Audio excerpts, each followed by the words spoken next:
Okay, thank you. Please have a seat, and thank you very much for coming to this particular talk.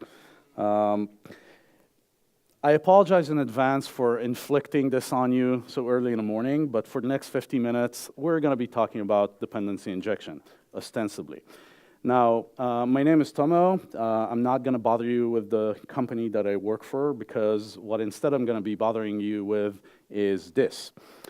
When it comes to dependency injection, there's a bit of a full disclosure that I sort of feel compelled to provide.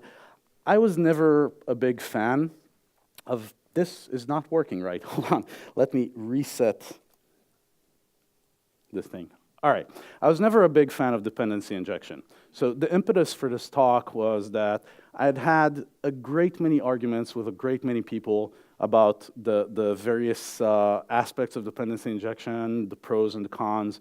And I wanted to sort of take a reasoned look at dependency injection, because I have my opinions, obviously, and my opinions were not positive.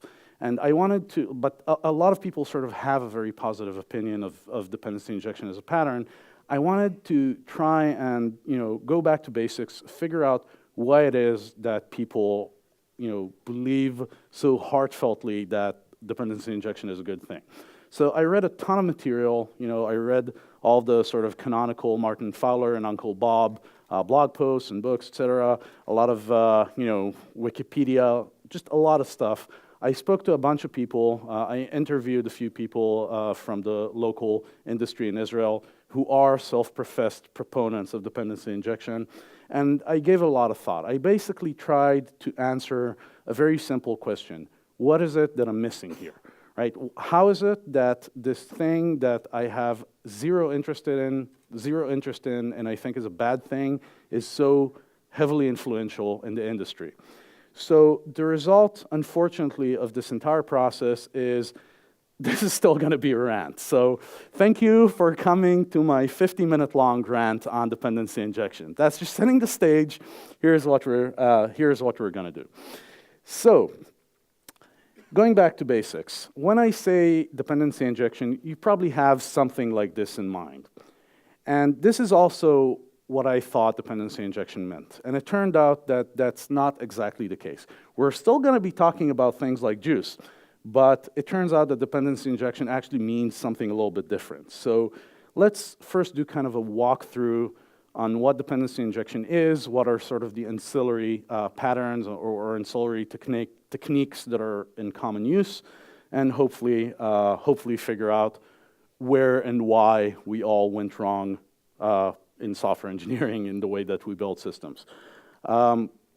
Before we continue, just a quick note, if you have any questions or you want to challenge me on anything, just raise your hands. I will try to pay attention, and if I see a hand up in the air, I will pause. So don't be shy. There will be time for questions or arguments at the very end as well.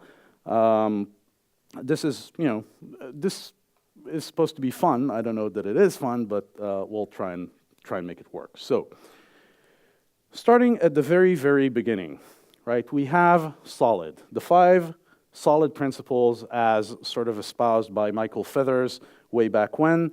These are the 5 solid principles. Now, I'm not going to be discussing solid to any degree. That's completely outside the scope of this discussion. If you're not familiar with the solid design principles for OO, something is wrong with you. Go look it up.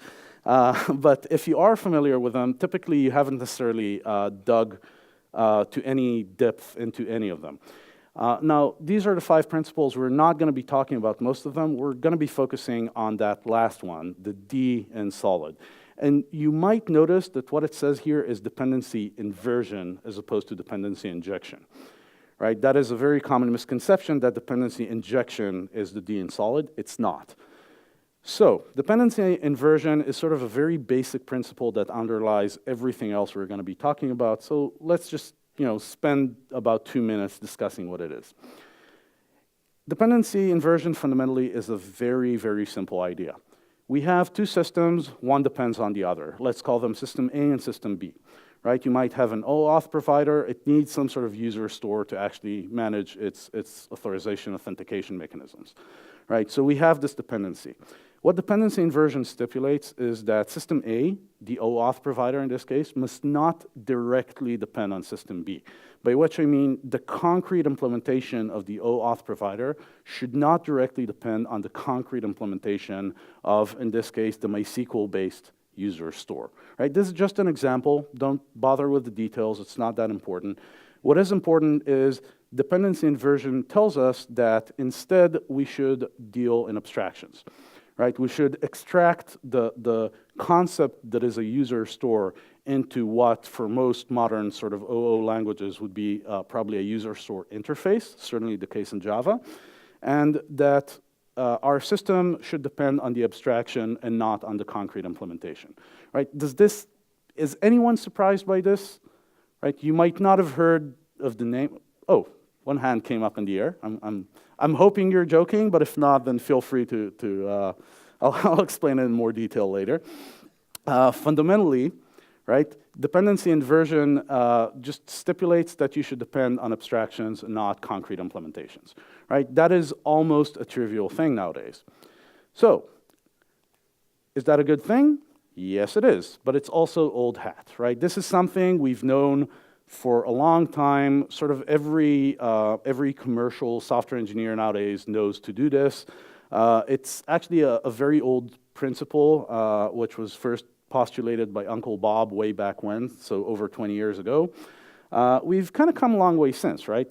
The fact that I can, maybe not the name necessarily, but the principle of it is something that should not come as a surprise or should not be new to just about anyone in this conference, is a good sign. It means we've learned. So, dependency inversion, trivial, but it underlies everything else. Next up, we got to talk about dependency injection. Now, if we assume solid, right? If we assume that we're doing sensible software engineering in an OO world, predominantly in Java, the question is, given a particular dependency, right, as was the case earlier with the user store, who owns the dependency? Who manages? What component, what moving part within your application actually manages the life cycle of that particular dependency? So with the traditional way we used to do software development back in the, say, the early to late 90s, typically the service that depends on whatever it is that's the dependency manages everything. So in practical terms, it might be that our user service or authentication service actually instantiates the instance of our MySQL-based user store. Right, so dependency injection actually turns out to be a very, very simple pattern as well, and it's not one that you typically have to argue about. It stipulates that services should not build or instantiate their own dependencies, but instead receive them. Right, so in our case, it might be that someone, let's call it an injector, instantiates the instance of the user store and passes it over to our authentication service. And the reference to that service, to that dependency, becomes state. What DI does not do is it does not actually stipulate how to implement this. Right? DI says nothing about reflection, or runtime, or compile time, or interfaces, or any of those things. So in effect, this very, very stupid code example whereby we have a private reference to a user store and we take it in construction time and use it subsequently, that is a full-blown implementation of DI, right? Because the pattern is very, very, very simple and it doesn't say anything about the implementation, right? This is a DI compliant, if you will, implementation of a user service. Are there any questions about this? I don't see any hands. Cool. Let's move on. So, dependency injection is a good thing, right? Why do we do this? For the same reason that we do dependency inversion, because it allows us to decouple elements in our software. If we had not done this, our authentication or user service would be tightly coupled to a concrete implementation that is MySQL-based of our user store. That means we could not easily refactor our code. We could not easily switch out the MySQL-based user store for whatever, a Cassandra-based one, or just delegating to another provider. It would not be easy because we would have to actually modify the component that is the authentication service, and that component should not actually concern itself with the implementation details of how users are stored. That is not what it's there for. Right? So dependency inversion and dependency injection are two simple patterns that, when put together, just provide us with a very strong model for decoupling modules within our system. Right? But only if you take it at face value. You will notice up until this point, I did not mention frameworks, I did not mention containers. Reflection has nothing to do with it. It's all simply common sense. Right? Up until now, almost trivial, very simple to explain, very simple to accept and to implement. This is where things get hairy, because certainly in the Java space, when people hear the term DI, they start thinking of things like Juice, or Spring, or HK2, or whatever flavor of the month you want. And by the way, this is not just limited to the Java space. So these dependency injection frameworks are actually very common in other techniques as well. So if anyone here is a front-end developer and you might use Angular.js, Angular.js has a dependency injection framework, or injector, if you will, sort of built into it from the ground up. So let's step back a moment and understand sort of what the difference is between dependency injection in the canonical definition and the way that we actually handle dependency injection in sort of modern day software engineering. What people typically mean when they say DI in this context is not in fact DI. It is an implementation of a technique called inversion of control. Now, inversion of control is not a pattern in the standard sense. It's not an implementation pattern. It's not a design pattern. It's sort of more of a paradigm. Now, what it stipulates is something also very simple, fundamentally. The way we write software and the way we have been writing software since pretty much the beginning of time is your application has some entry point, right? It receives control from whatever it is, right? The operating system or the BIOS or whatever it is you're working against. You receive the control at the entry point of your app, and you have control throughout the life cycle of your app. So that would mean that your main entry point, so in the Java space it would be a static public void main, would receive the control, do whatever it is it has to do. Typically it would read in command line arguments and instantiate a bunch of objects and wire them together and bootstrap the whole thing, and then it would call into subsequent components or subroutines or subprograms to actually get the work done. Right? This is sort of the trivial, traditional way we've been doing software development. What inversion of control says is that you have this third party, what is nowadays come to be called middleware, that you integrate into your program, and it manages the control flow and the life cycle of your app.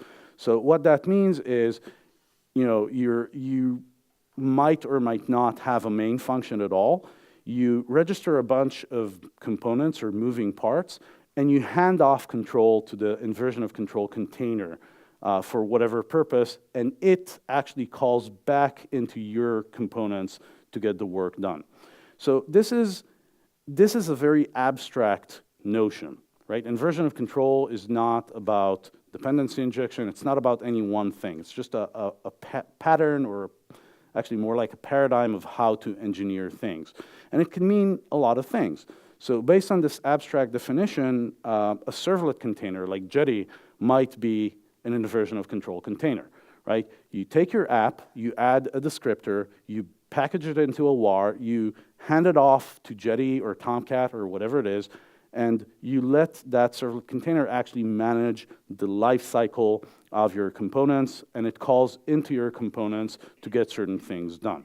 Right, so it's inversion of control in the sense that instead of you being in full control, you hand off control to a third party that then calls into your components for actually executing your software. Other examples might include things like plugin systems or stream computation frameworks like Spark, and DI containers, which is what we're going to be focusing on. So when I say DI containers, what I actually mean is Consider Spring or Juice or Dagger is actually a little bit different, but fundamentally it's the same thing. All of these things are runtime containers that manage components in the life cycle of components within your application, and typically offer some sort of automatic wiring mechanism. Right? All of these things combined give you an inversion of control container in the dependency injection flavor, right? This is what Spring is, this is what Juice is. This is also what Angular.js is. So why would we do this, right? As with anything in engineering, if you're gonna take something and integrate it into your application, you should have at least a good idea what it is you're trying to accomplish. Why is it that you're even doing the thing in the first place? So why would you do this? Reading up on it and spending some time talking to a bunch of people who are arguably, or at least hopefully, smarter than I am, these are sort of the four canonical reasons why you might use Spring or some other IOC container. So ostensibly, it helps you simplify wiring of components in your application. That's sort of the main sales pitch of containers like Juice. It simplifies testing, okay, which we'll circle back to. It offers dynamic configuration, by which I mean not configuration in the, how big is my thread pool sense, but more like the wiring, the construction of your application is delegated to a third party. And as with the case of Spring back in the day, you might have an XML file that is read in at runtime and defines how your app is configured, how your components are wired together. This is external, and it might be dynamic. And finally, because of the nature of the inversion of control container, it actually adds supports for aspect-oriented programming. Now, I say we're going to be considering each in turn. I'm actually lying a bit. We're going to completely, more or less, ignore those last two. And the reasons are very simple. So with respect to dynamic configuration or sort of ad hoc wiring of your application, it's bogus. No one does this. Modern day sort of deployment processes, okay, continuous integration, continuous delivery, the way you package and actually deploy your apps, certainly if you're on the cloud, but even if you're not, okay, typically you would have this automated build process and hopefully a button that says deploy, and that's what gets deployed. You don't actually mess around with your application configuration at runtime. You never SSH to a server and edit the Spring XML file. No one does this, right? So despite the fact that you hypothetically could, it's a bogus argument. No one cares. Feel free to argue with me if you want about this, but you'll likely be wrong. The other thing is AOP. For those of you who have managed to spend their career somehow sidestepping bad ideas, AOP is aspect-oriented programming. I'm going to paraphrase James Mickens. AOP is never the answer to the question, what life choice can I make that will reduce the number of life problems that I have? Right? AOP is just a bad idea. If you're doing AOP, you're doing it wrong, reconsider your ways, okay? And repent, don't do AOP, right? So I'm not gonna be talking about either of these two things further. Instead, we're gonna be focusing on wiring and testing, which are sort of the canonical sort of use cases for dependency injection and IOC in general. So, with respect to wiring, right? One of the primary goals of an IOC container is to simplify the way you construct components and wire them together within your app. So we have here a not entirely artificial, but still a fairly simple example of an application that has to construct an object graph and wire it together in order to get things done. Now, the details don't matter. Actually, this is very similar to, this is a slightly simplified version of an example project that I will link to at the very end of the slides if you want, but the details don't matter. What matters is that we're constructing some graph, right? We might have some sort of site service, by which I mean a service responsible for websites in this example, and it's event sourced, so it might need an event store and a snapshot store and some sort of notion of clock, right? So we have all of these moving parts that we need to instantiate and then wire together, right? And this is the code that does this in the in the simplest way possible. It just does a new for each of these components, and it passes them as constructor arguments so that it fulfills this notion of dependency inversion and dependency injection without having a framework. Now, if we were to migrate this application away from the way that it's currently built and, for instance, use Spring, the wiring might look like this, right? I have the my app module, and it extends the abstract module because this is Spring, and then I have these bunch of bindings, right? I bind the various interfaces and the various concrete implementations of these components together. And you will note that both in terms of how much code is necessary and sort of what it does, these two things are practically the same, right? So in effect, what we've done is we've migrated from a very straightforward kind of way of constructing an object graph to what I perceive to be a reasonably readable version of the same thing that actually omits quite a few details, because whereas before I had to pass in like constructor arguments and manage sort of the wiring by hand, now I just register a bunch of stuff and let Juice do the work for me. Now, a lot of people, given that this is essentially the same code, a lot of people would argue that there is still benefit to having the auto wiring features of like Spring or Juice at play, because you don't have to manually decide what you have to pass where.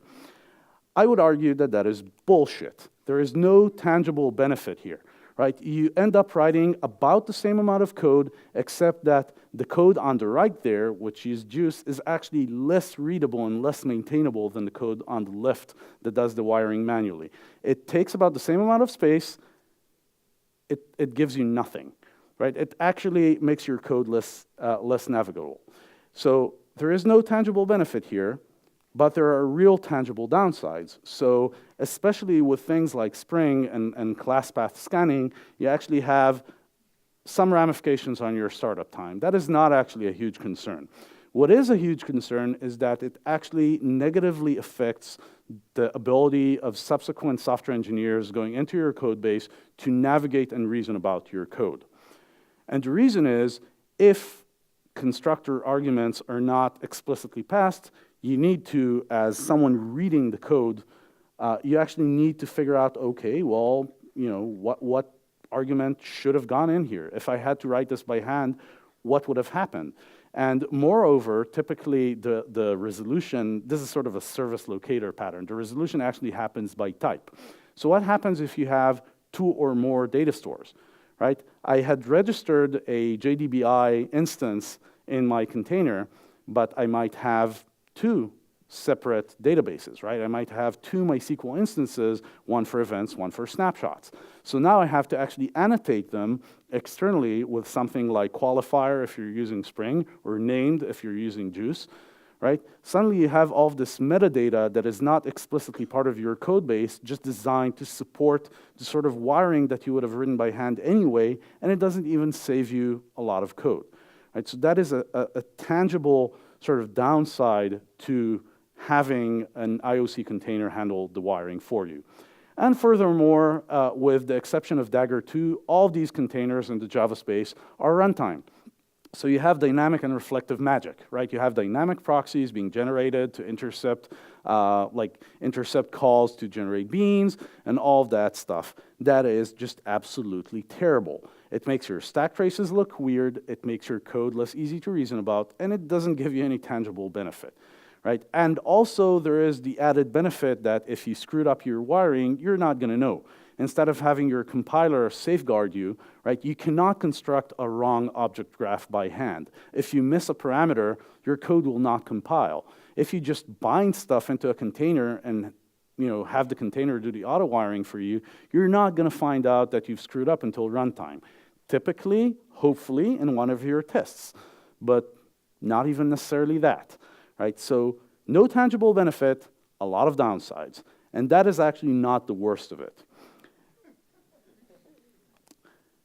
The other sort of end of the equation, one of the traditional things that proponents of dependency injection and IOC will tell you is that if you want to do testing, and especially integration testing, here's what you do.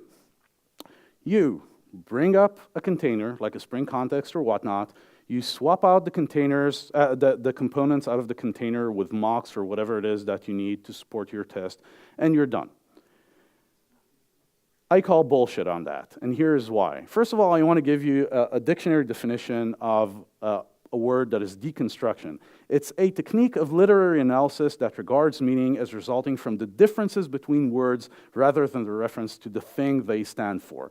So if you're doing testing this way, if you're spinning up a full-blown container that describes your entire application and swapping stuff out of it, what you're doing is something I like to call deconstructive testing. Now, to clarify what I mean by that, suppose you wanted to write an integration test for your MySQL event store that actually works against some embedded or otherwise instance of MySQL. Here's the object graph that you would have to spin up. It includes the store and its data source. Now, if you wanted to do the same thing in the best practice way while employing an IOC container, here's what you do. You take this full-blown object graph that describes your whole application, and then you start swapping stuff out. So, because we're only interested in the event store, we might, switch the snapshot store to a mock implementation so we don't actually have to spin up an instance of MySQL for it. And we might want to fix lock, and the site service might need to be mocked out, right? All of these things you have to do are incidental complexity. Now, why would you even have to do that? Because of subtle interactions. So, why is this a bad idea? The first reason is that it's simply hard to reason about.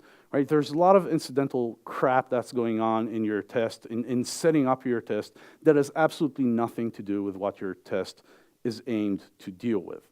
And going back to this diagram, if you had, for instance, one of the common themes and things that I've personally experienced in my career, if you do not actually replace certain incidental parts of your context, of your wiring with mocks, what might happen is, well, if this was a full-blown MySQL snapshot store, it might do things like health tests, right? It might fail initialization if the database is not up and running. Suddenly, you have one of two choices. Either you set up the database correctly for something that is not even part of your test, or you mock something that is not part of your test out so it doesn't fail your test harness just starting up, right?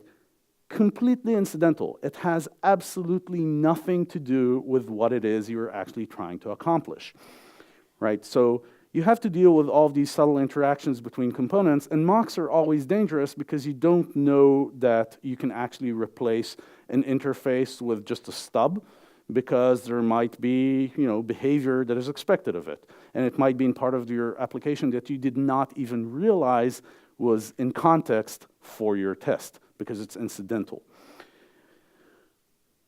As a result of that, your tests end up not reflecting your unit structure, but, and this is most critically, I assert, or I submit to you, this sort of approach testing actually leads to very, very poor design.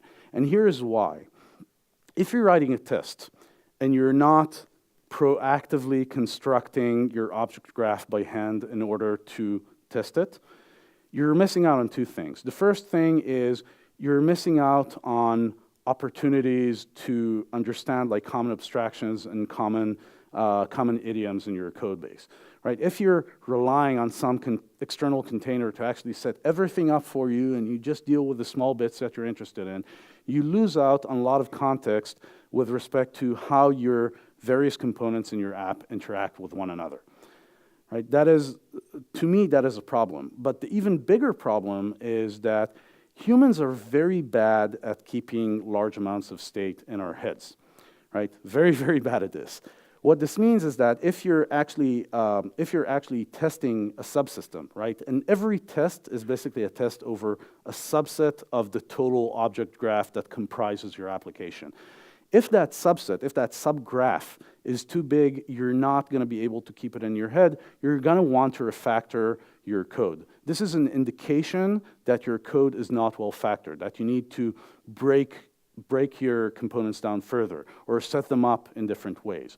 Right? If you're sort of allowing an IOC container to build all of that subgraph for you, ignoring all of the sort of tangential issues that brings, you miss out on that opportunity because you don't have the full state of what it is that you're testing in mind, right? You don't need to know exactly what is going on in that particular corner of your application, and you lose out on a lot of opportunities for sort of identifying and dealing with bad design choices on the fly if you do this. So, in summary, and before moving on to the conclusion, the way I see it, inversion of control in the context of DI, one second please, inversion of control in the context of DI is a solution in search of a problem, right? Spring is a whole ecosystem. If you're enjoying what the Spring ecosystem gives you, Spring MVC, Spring Data, Spring Boot, whatever, good on you, that is fine, that is completely separate. If you're using Spring Core out of the assumption that this is a worthwhile endeavor and this is the right way to design software, I assert that you're doing something wrong, right? You are not solving a problem that you genuinely have. You're merely following dogma from the last 20 years telling you how you should build your software without reasoning about it, without reasoning about the value that using an IOC container in your app gives you. Yes, there was a question, right?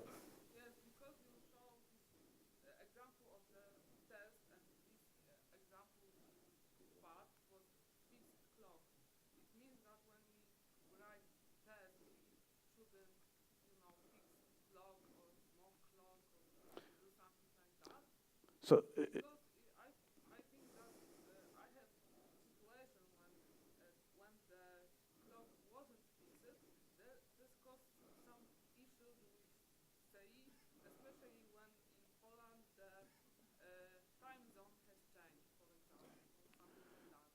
all right. You have different clock to use CI server or your own computer. So the question was with respect to the previous example, which let me put on screen, right? It's this one, where I sort of switch from a clock to a mock clock or a fixed clock, and whether this is a good practice or not. That is actually a very good question because it is indicative of the problem I was getting at. My point is not whether the clock should be changed to a fixed clock or not. My point is that the clock is not on the object graph that my test is interested in. So whatever it is I end up doing, whether I switch it to a fixed clock or not, or is completely irrelevant to the thing I'm actually trying to accomplish, which is to test my MySQL user store. And you'll notice that it doesn't even depend on the clock to begin with. So having to deal with this concern of whether I should change to a fixed clock or not is not something that I would care about in the context of writing this test, right? That is incidental, and just having to think about it, it means I'm doing the wrong thing. Now, as to your actual question about clocks, if you want, we can discuss it later. It's sort of outside of the scope of this talk. Any other questions so far? All right, so, yes, sorry. So one of the benefits of the container is, which wasn't mentioned, that it's actually like manages life cycle of the components. Mm-hmm. Which is good because either way you would have like the component manage its own life cycle, which would be like a violation of single responsibility. Mm-hmm. You don't want to do that, or otherwise you would need to build something that manages the life cycle of the components anyway, and you would end up with some container of sorts. So what do you think about this? So trying to repeat the question for the camera, and you should let me know if I got the question correctly. The assertion is that having an IOC container means you have something that manages the life cycle of the components in your application, and had you not had an inversion of control container, you'd have to manage the life cycle manually in a way that might defeat other principles such as the single responsibility principle. Is that sort of the underlying motive for the question? Right. And the question is, how does this jive with what I've been saying about IOC? So the answer is actually very simple. The life cycle of a particular component is not the concern of that component. It's the concern of whatever it is that aggregates that component into a meaningful subgraph of your application for a particular purpose. So in effect, when you're relegating the instantiation to an IOC container, what you're actually saying is, I'm going to flatten the life cycle of, I'm going to flatten the life cycle of pretty much all of the components in my system, which are typically, though not necessarily singletons, and I'm going to just flatten it out and let the IOC container sort of manage the life cycle. And what the IOC container will probably do is just instantiate them at the very beginning of the life cycle of your app and kill them off at the very end. Now, you can customize that, but that is, the point I'm trying to make is, what is the difference between doing that and just doing the new in your main function, right? The life cycle of components is intrinsic to the construction of your application. It's not this external thing that you don't need to care about, right? It is the responsibility of whatever it is that's actually setting up the wiring. So what this means is that if you have 20 moving parts that are all singletons in your apps, you can hand off initialization to IOC, or you can do that in your main function where you bootstrap your application.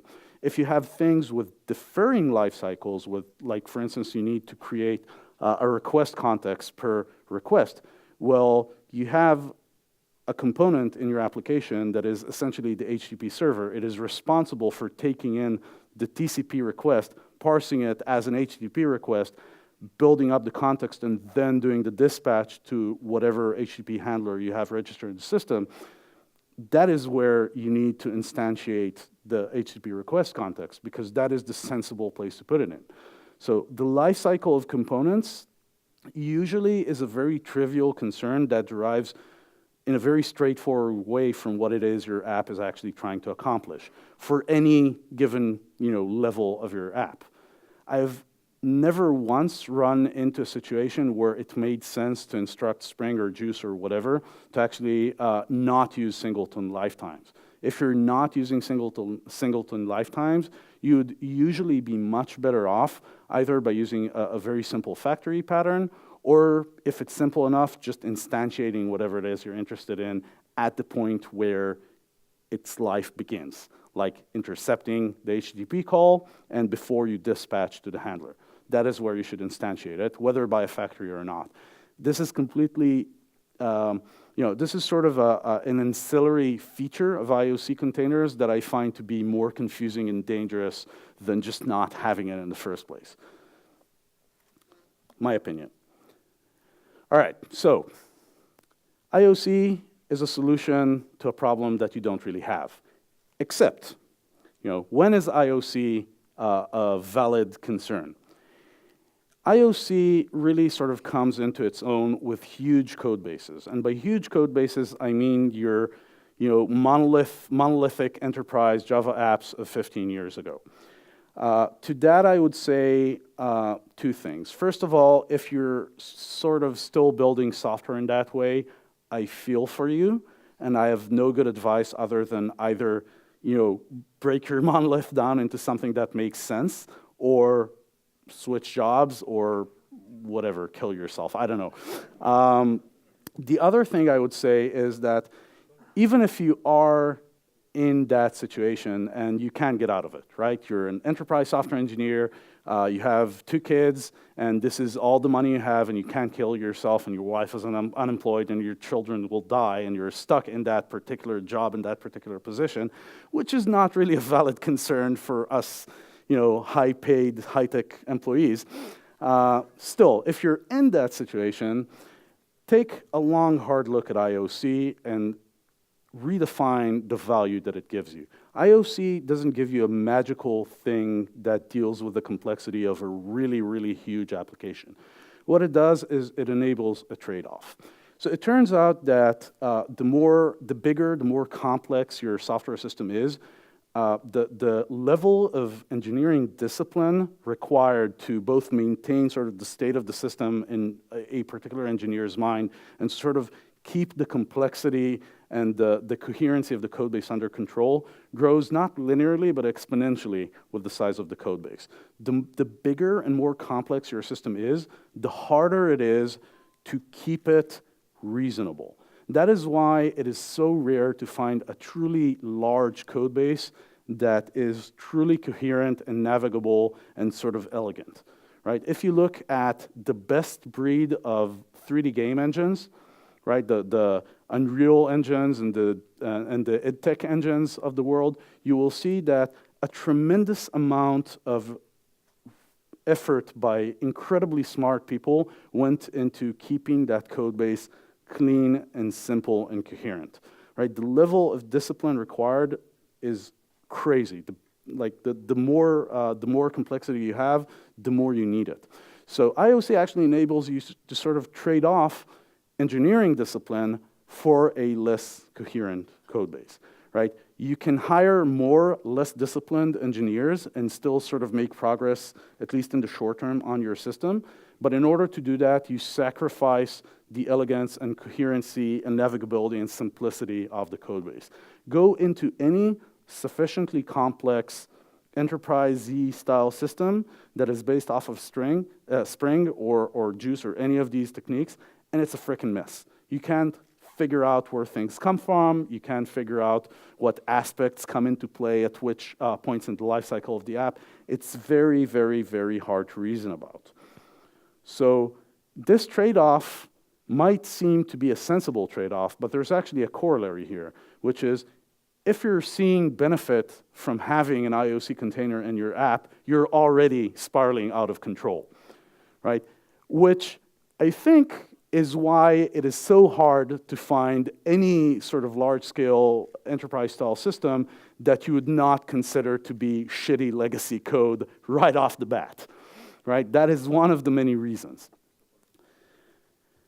And with that assertion, I will be very happy. I'm pretty much done. Those are my opinions. I think they're objectively relevant. I've tried to challenge them in every way I could think of in preparation for this talk.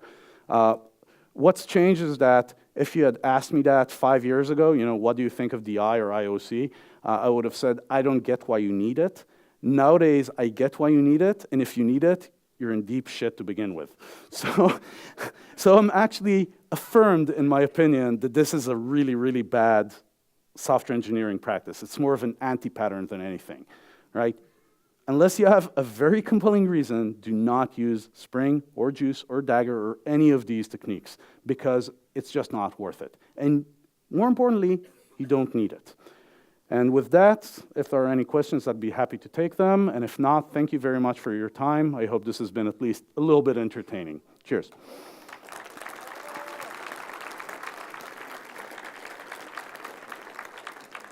So, question.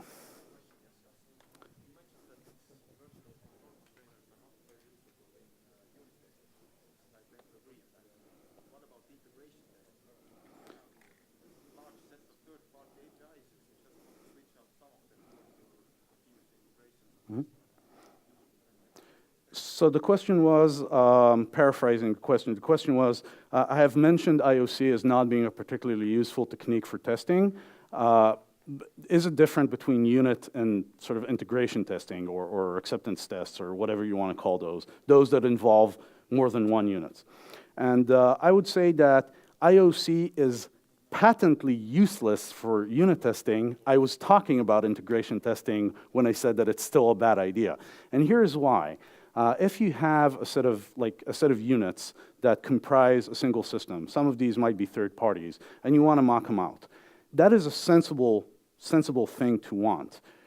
My question to you is, if you want to mock them out, what do you need IOC for? Like if the third-party subsystem that you want to mock out is its own subsystem and has its own complex object graph, you're gonna want to probably abstract that away anyway, in which case what you're mocking is the very small interface that you've set up for your sort of indirection, right? In order to actually manage this third-party dependency, you're gonna want to sort of minify its interface to something that makes sense for your use case. So do that and then mock that. IOC is not going to be helpful for that anyway. Okay, so once again, I don't see the value. And I've been, you know, I don't consider myself to be a better software engineer than anyone in this room, and I've been doing this for a while. I've never run across a system, whether one I've built or one that I've maintained or one that I've even worked against, that indicated any value in IOC, especially with regard to testing. Typically, if you have a container in your tests get messier, not cleaner, and harder to reason about for someone coming into your code base who had not been involved in actually writing the code to begin with. So I hope that answers your question-ish. And if not, then you're more than welcome to continue this afterwards.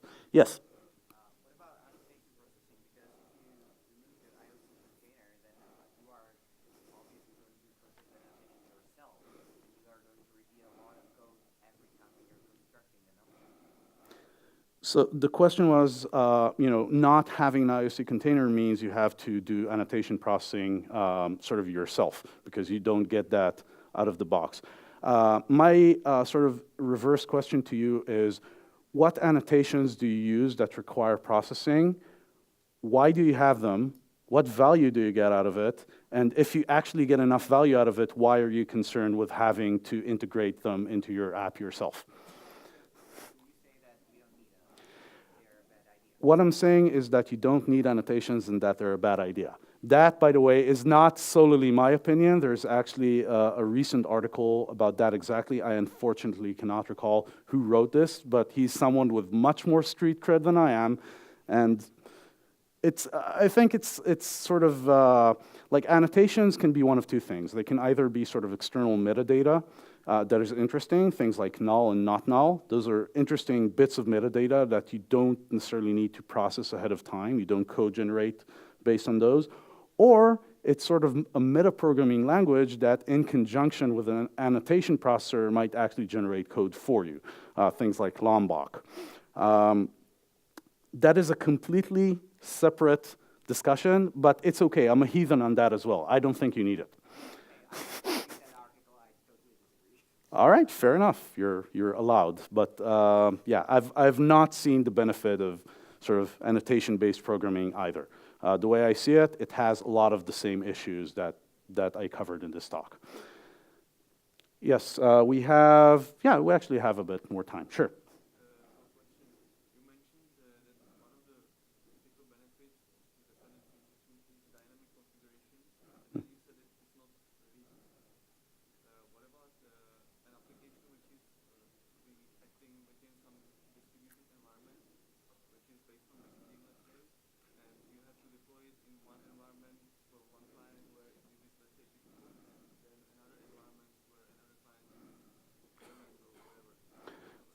All right, so the question was, with respect to dynamic configuration, which I asserted was a non-feature, how do you then sort of adapt one kind of application to various operating environments or operating modes?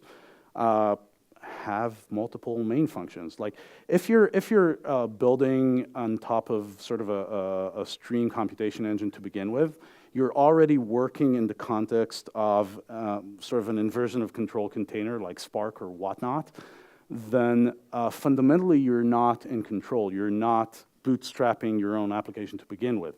You have to take your components and wrap them in some declarative notion of how to actually instantiate my Lambda or my Bolt or whatever it is that you're working against. If you're not in control to begin with, this whole argument is a moot point, right? So as to how I would do it, I suppose it depends on context and it depends on sort of the exact details of what framework I'm building on top of, what sort of modes of operation my application has. I would guess, although the devil's in the details, but I would guess that for most of these, if you actually consider the details just a tiny bit more carefully, you don't need Spring or Juice for that either. You can just have that as code in your, in your entry point or in your sort of declaration of whatever it is your component does when included in sort of the target runtime environment. But that is, like, I'm sort of rambling here because that is a very sort of general question. The devil's in the details. There is no one answer to that question. All right, we have no more time, so thank you very much, and feel free to argue with me afterwards as well and or stone me to death. Cheers.